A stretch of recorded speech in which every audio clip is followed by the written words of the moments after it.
I can't tell you how many times I've been stuck in French class learning just one grammar point for 45 minutes. Boring!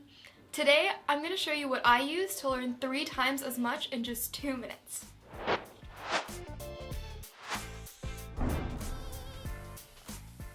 Et ça, Now. c'était le début des ennuis. Lui, c'est mon père, Omar. C'est les filles. Elles font la danse au gymnase. Et eux, c'est les balances du quartier. Let's take a look at this beginning scene. Ça, c'était le début des ennuis. Lui, c'est mon père, Omar. Et eux, c'est les balances du quartier. This is a great example of some pronouns that you can use while speaking French. Ça means that and is used for intangible or inanimate objects. Lui refers to him, and eux is the plural form and refers to them. Some of you might be confused on why we don't use il or il plural in this context. These are actually examples of disjunctive pronouns, which are used for a variety of reasons, but in this case are used for emphasis. While il and elle are subject pronouns and mean he or she, think of these pronouns, lui and eux, as him and them. If you want to think about it with a parallel in English, it would be like the difference between saying he, that's my dad, versus him, that's my dad. Using pronouns in French will help you sound far more natural. It's like a secret ingredient, which will take you from a textbook to a real person in a matter of seconds. Je voulais être danseuse, mais mon père avait d'autres projets pour moi. While in French, you may think that it's required to use an article for everything, in the case of professions or careers, you actually omit the article. Par exemple, je voulais être médecin, elle est artiste, there's no article. The only thing to remember is that when talking about professions, it's important to agree the job with the person that's being talked about.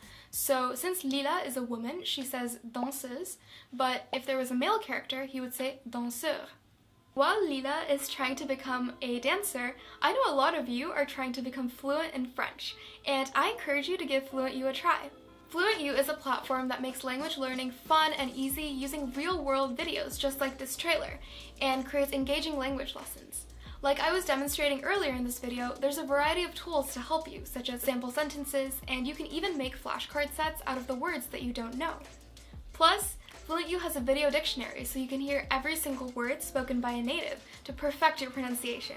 To give FluentU a try, click on the free trial link in the description to get 2 weeks for free, and let's use the platform to continue breaking down this trailer. Je vais déchirer vos passeports, je vais vous envoyer au bled chez ma mère et vous allez faire du Moonwalk sur les cactus. Yikes, he looks mad. Another awesome thing about using YouTube to learn French is that a lot of the people who comment are native French speakers. So if you didn't understand something or just want to see what other people are saying, you can get some extra practice in by scrolling the comments. When I was scrolling the comments for this trailer, I actually found this exact joke because someone thought it was really funny. There are a few typos in the comment, but let's correct it together and understand what it's trying to say. Je vais déchirer vos passeports.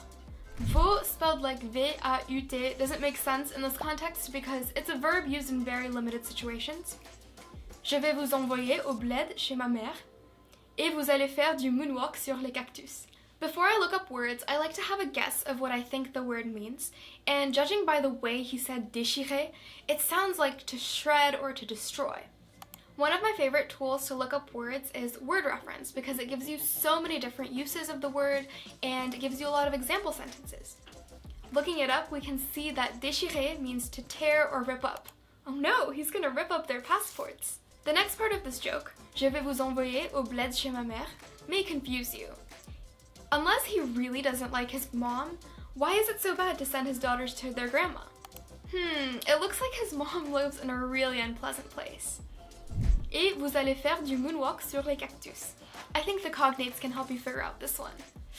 Yikes, Lila's dad really doesn't like dancing. Mais 15 ans après, j'étais toujours à fond. Notice that après is used in place of later, and there isn't a different word in French for after and later or afterwards. J'étais, simple enough, Lila is describing her state of being, which is one of the criteria for using imparfait. And then she uses the word toujours, which is a word you may know as always, but in this context is used as still, as in I was still doing something, I was still at someone's house, I still felt some way. À fond means deeply or completely and is used to describe someone that's doing something to its fullest extent. So être à fond means fully or completely immersed in something. Putting this together, j'étais toujours à fond, Lila was still completely immersed or invested in becoming a dancer. J'avais qu'une idée en tête, tenter ma chance à Paris. In this scene, Lila uses the word tenter ma chance à Paris, which is quite synonymous to the word essayer, to try. But with any words that have synonyms, there are some differences between the contexts that they're used in.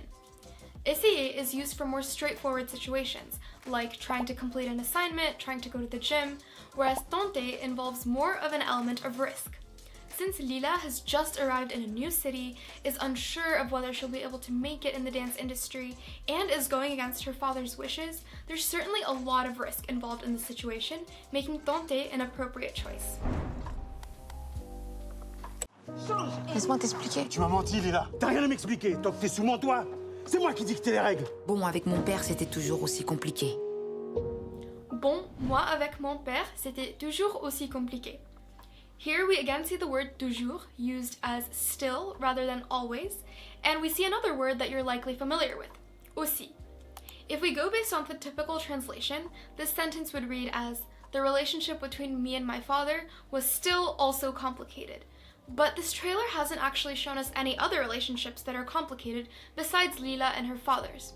So in this case, aussi means just as just as complicated as it was before. You can also use aussi plus que to create comparisons, like le jardin était aussi joli que le parc.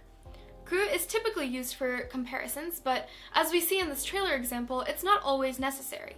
For example, ma sœur a adoré le gâteau, j'étais aussi content. In this case, we can see that the que elle, j'étais aussi content qu'elle, is implied, and you don't have to say it. Tu t'appelles comment? Lila. Et grâce à Fabrice, je me lançais dans le stand-up. Grâce à Fabrice, je me lançais dans le stand-up. In this sentence, Lila uses the verb se lancer. Lancer means to throw, so se lancer sounds like it literally means to throw oneself. And so figuratively, this phrase means to give something a shot or try something out. You can use se lancer with fields like je me lançais dans la politique to say that you gave politics a shot, and it can also be used as a standalone phrase like a-t-elle besoin des matériaux avant de se lancer? Pas le temps, j'ai pas le choix. J'ai besoin de ce tremplin. Je veux lui prouver que je suis capable. Mais on parle pas de ton père, on parle de toi. Qu'est-ce que tu veux de toi? Je vais monter sur scène. Notice in the first sentence, Lila's coach doesn't say on ne parle pas. He simply says on parle pas. In spoken French, you often drop the ne in sentences to negate them and simply use pas instead. Try it out the next time you're speaking and it'll make your sentences flow a lot more naturally. In this sentence, Lila's coach wants to make a distinction between what her father wants and what she wants, and wants to place emphasis on what she wants. So he says, qu'est-ce que tu veux, toi? In this case, toi is the stressed pronoun, and it would be like the difference in English between saying, what do you want, and what do you want? Stressed pronouns are used to re-emphasize the subject of a sentence and are typically used with people. Par exemple, moi, je ne veux pas aller. Eux, ils ont déjà commandé. Going back to the trailer, Lila responds, je veux monter sur scène. Scène is one of those French words that looks like its English equivalent, but means something a little different. In most cases in French, scène is used to express the word stage. What else can you monter sur? It can be used very literally, like j'étais au parc et je suis montée sur un arbre. It can also be used to say go up, like on monte le bâtiment jusqu'à 3e étage. You can also use it for vehicles, like monte la voiture s'il te plaît. One thing to note for monter is that in the past tense, passé composé, it's one of the few verbs that uses être as its auxiliary instead of avoir.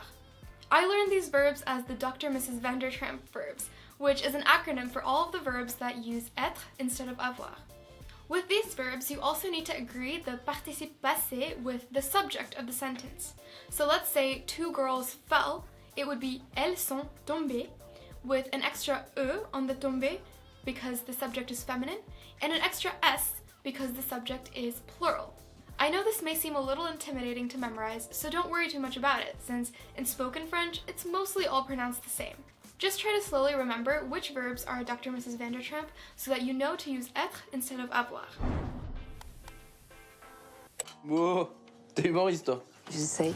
Here we hear the stressed pronoun toi once again, as her coworker says, t'es humoriste toi? We also see something common that French people do, which is create contractions between the tu form of avoir and être. So tu as frequently becomes ta, and tu es frequently becomes t'es.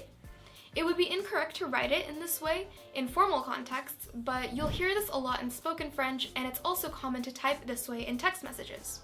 Lila's speaking style is a bit difficult to understand at times, so try to trust your instinct with what you hear. In this case, there's a couple possibilities on what she might have said. J'essaie. J'essaie. She could have said je sais or j'essaie. Judging by her shy smile and the fact that she is still trying to make it as a performer, it's unlikely that she just said, I know. So j'essaie, I'm trying, or I try, is a more appropriate choice in this context. À 25 ans, je quitte Bruxelles pour courir Paris. It's okay if you didn't understand this part, it's quite unclear, but we can guess that Lila was saying, à 25 ans, j'ai quitté Bruxelles pour Paris. One thing I want to highlight here is that you don't always have to say quand j'avais 25 ans. You can simply say à 25 ans. Bon, t'as des idées, quelque chose, des pistes? La dernière fois, j'étais au feu rouge, il y avait un mec qui se curait le nez. Ils croient trop, ils sont tout seuls. Ok, on va reprendre les bases alors. C'est-à-dire? Bah, le français. Here we once again hear the contraction for tu as as her coach asks, bon, t'as des idées, quelque chose, des pistes? Since Lila is presumably preparing for a stand-up show, that's what our context clue is for what des pistes could mean. Let's go back to word reference to look up some words, like pistes, that have multiple meanings. So the first option that we see means a track, which doesn't really make sense in this context. The next one is a dance floor, which, judging by the visuals, could be the meaning of the word, but since our reference word is des idées, it's not really a parallel to des idées. Scrolling through these options, none of them really seem very relevant until, oh, this one kind of seems like it might be the one, a lead or avenue. And judging by the sample sentence, it's pretty close to the context that we're using the piste in as well. In this case, piste is being used to express the start of an idea or a possibility or an opportunity. Moving on to Lila's response, she's eating her words quite a bit once again, so it's a little difficult to decipher. One of the things I heard clearly was j'étais au feu rouge, when she was at a red fire. Let's dig a little deeper. Ah, there we go. Feu also means traffic light, so the last time Lila was at a red light. Bon, t'as des idées, quelque chose, des pistes? La dernière fois, j'étais au feu rouge, il y avait un mec qui se curait le nez. Un mec qui se curait le nez. It seems that se curer is integral for the meaning of this sentence, and let's go back to FluentU to look it up. The first one doesn't really make sense, and judging by the placement of the word in the sentence, we're looking for a verb. Oh, she saw a man picking his nose. Makes sense for a comedy show, I guess. By the way, mec is a casual word used to describe a man, and if you want to learn more phrases like this used by native speakers, check out our previous video on French phrases to help you sound more like a native. Ils croient trop, ils sont tout seuls. Ils croient trop, ils sont tout seuls. Ils croient trop, ils sont tout seuls. Here, the conjugation of the verb croire is actually incorrect in the trailer. Croire is conjugated je crois, tu crois, il, elle croit, nous croyons, vous croyez, il, elle croit, not croivent. When you Google ils croivent, the common theory that emerges is that it's being confused with boire, to drink, because you would think that since these words rhyme, they do have similar conjugations. For some subjects they do, but boire for the il, elle plural form is conjugated il, elle boivent, so a lot of people might be extending this to il, elle croivent. We can guess that this is a pretty frequently made mistake since this conjugation was allowed to be in the movie as well as the trailer. Ils croivent or ils croient trop, ils sont tout seuls comes out to they believe too much that they're alone at red lights. Ok, on va reprendre les bases alors. Ok, on va reprendre les bases alors. Looks like Lila isn't the only one eating her words. You might come across this problem frequently with French media, where you're finding phrases and words difficult to decipher. But don't get discouraged, because you can definitely use clues and what you already know about French to slowly work your way to figuring out the meaning. Les bases is one of the words that I heard really clearly, and les bases means foundations or the bases. Sentences usually have a subject, a verb, and a predicate. And since it sounded like he said a little bit before saying les bases, I'm going to guess that les bases is the predicate and we're missing a subject and a verb. This man appears to be Lila's coach, so some possibilities for verbs he could have said are commencer, to begin, regarder, to look at, enseigner, to teach, or apprendre, to learn. For the subject, I didn't really hear a je, I heard more of a on, so he's describing something that they're going to do relatively together. In that case, enseigner doesn't really make sense because they're not going to be teaching together. In this case, regarder, commencer, and apprendre all could make sense. What he actually said was, bah, on va apprendre les bases alors, but you can see how even if you didn't understand 100% of the words, you can make some guesses on what the words are and then see if you can listen for them. Sometimes your brain just needs a little bit of guidance. C'est-à-dire? Bah, le français. Lila pretty clearly responds, c'est-à-dire, which means, what do you mean? Or, what does that mean? To which her coach responds, ben le français. You may be confused by this because both of them are very clearly speaking French, so why does her coach say that she needs to learn French?